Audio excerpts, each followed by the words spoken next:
ఇంట్లో చీపురు తుడుపు కర్రని ఏ దిశలో పెడితే లక్ష్మీదేవి కరుణిస్తుంది? ఇంకా వివరాలు ఏమిటో తెలుసుకునే ముందు మీరు ఏమైనా సమస్యలతో బాధపడుతుంటే వాటి పరిష్కారం కోసం మీరు మా గురువుగారి నెంబర్కి కాల్ చేసి మీ సమస్యలకు తగిన పరిష్కారం పొందండి. ఖచ్చితంగా మీ సమస్య పరిష్కారం అవుతుంది. ఇక వివరాల్లోకి వెళ్తే వాస్తుశాస్త్రం ప్రకారం చీపురు తుడుపు కర్రను ఇంటికి వాయువ్యం లేదా పశ్చిమ దిశలో ఉంచాలి. ఎప్పుడు కూడా వాస్తు ప్రకారం చీపురును దక్షిణ దిశలో మాత్రమే ఉంచండి. అలాగే చీపురుని నేరుగా కనిపించే ప్రదేశంలో ఉంచకూడదు. దానిని ప్రజల దృష్టికి దూరంగా ఉంచాలి. చీపురును నిలబెట్టి కాకుండా పడుకోబెట్టి ఉంచాలి. ఇంట్లో చీపురును నిలబెట్టుకోవడం శుభప్రదం కాదు. ఇలా చేస్తే ఆర్థిక ఇబ్బందులను ఎదుర్కోవాల్సి ఉంటుంది. పొరపాటున కూడా చీపురు తుడుపు కర్రని ఎక్కడా ఉంచకూడదంటే చీపురు తుడుపు కర్రని ఇంట్లో ఈశాన్య లేదా ఆగ్నేయ మూలల్లో ఎప్పుడూ ఉంచకూడదు. ఇంకా చీపురును ఈశాన్య దిశలో ఉంచకూడదు. దీనివల్ల ఇంట్లో డబ్బు కొరత ఏర్పడుతుంది అని నమ్ముతారు. వీటిని పూజా స్థలం దగ్గర, వంటగదిలో లేదా పడక గదిలో ఉంచడం మంచిది కాదు. అలాగే ఇంట్లో ఎప్పుడు చీపురు మీ కాళ్ళ కిందకు రానివ్వకండి. కాళ్ళతో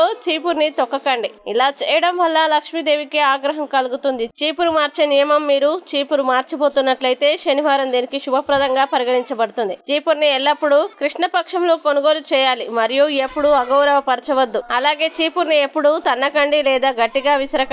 సూర్యాస్తమ సమయం తర్వాత ఎప్పుడూ ఊడ్చకూడదు. ఇలా చేయడం వల్ల ధన నష్టానికి దారితీస్తుంది. విరిగిన, పూర్తిగా అరిగిన చీపురుని ఉపయోగించవద్దు. వాస్తు ప్రకారం విరిగిన లేదా పూర్తిగా అరిగిపోయిన చీపురుని ఎప్పుడు ఉపయోగించకూడదు. అలాగే పాత చీపురు ఇంట్లోకి ప్రతికూలతల్ని తెస్తుంది. శనివారం లేదా అమావాస్య నాడు ఇంటి నుంచి దాన్ని తొలగించాలి. ఇంట్లో నుంచి పాత చీపురుని తీసివేయడం వల్ల ఇంట్లోని పేదరికం తొలగిపోయి ఇంట్లో సానుకూలత పెరుగుతుంది.